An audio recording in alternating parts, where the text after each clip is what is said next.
How did you start the road to recovery?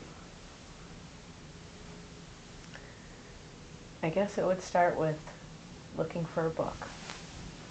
When we got our diagnosis, we didn't have a computer, so right away I had to go to the bookstore. I needed answers.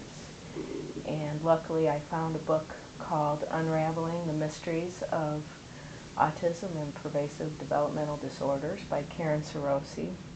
And it was a mother's story of research and recovery. And I said, that's what I want.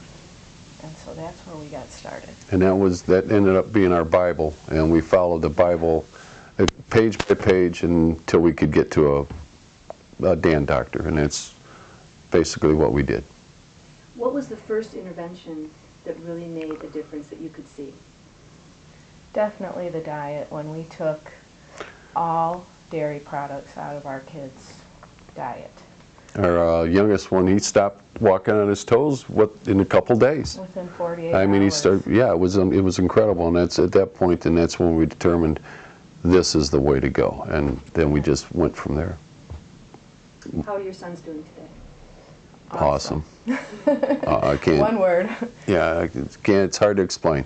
The little guy's talking. Our oldest one is reading. He's in kindergarten. He's reading at first grade level. I think second semester. Yeah. And they're going to put him in a first grade without an aide.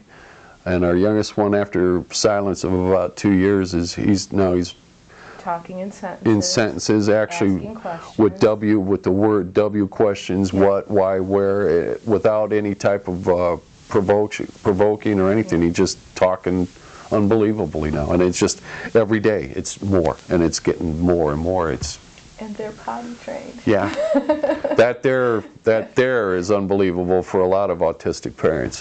Both our kids are potty trained, and it's phenomenal. You have a wonderful story. Why do you not think that everybody is doing this?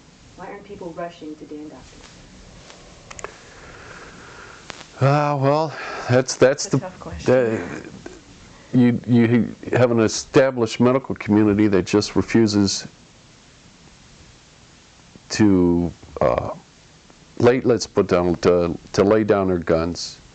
They refuse to understand that these kids are recovering, and that's where the battle lines are. They politicalized everything. Everybody, you're either on this side of the equation or you're on this side. And what we need to do as a group of parents is get everybody to lay down their guns and concentrate on just the children. That's imperative. And until that happens, you're not going to get any kind of help from some mainstream doctors, because first off, they just don't believe in a bunch of issues that are primary to these autistic kids, which is the gut-brain issue.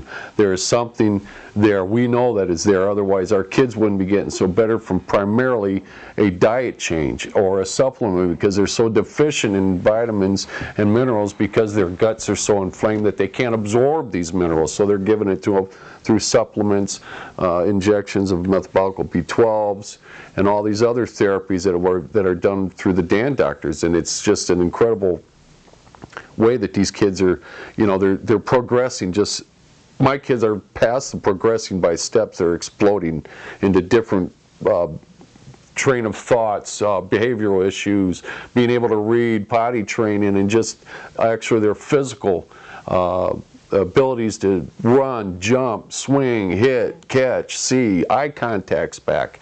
And just 2 years ago, that none of this was ever going to happen. And you could tell it was not going to happen until we started with these interventions. And it was biomedical, and that's the way you're going to recover these kids. It's not one just doing this and not doing this. It's just, that's an opinion for somebody else to determine.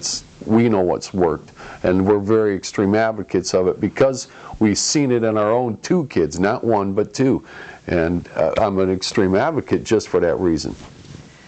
Has this been a financial hardship for you? Yes, definitely. Yes, without a doubt. It's very expensive, but it's worth every penny that you spend. Right. You have to do it. How could you not do it to help your kids?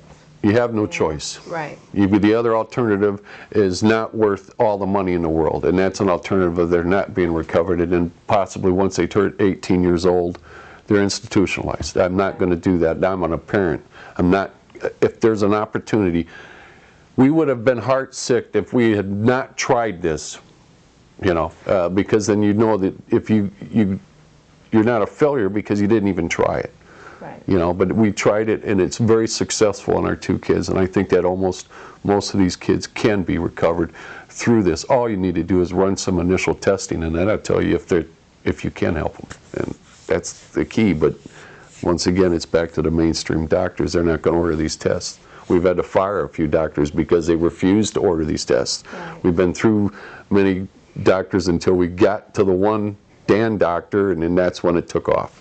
But up until that point, it was a fight, and that's what we need to concentrate. And once again, as a society, because we can't have millions of these kids running around, because to me, it's a dereliction of duty, actually. But Thank you, and congratulations. thank you. Thank you.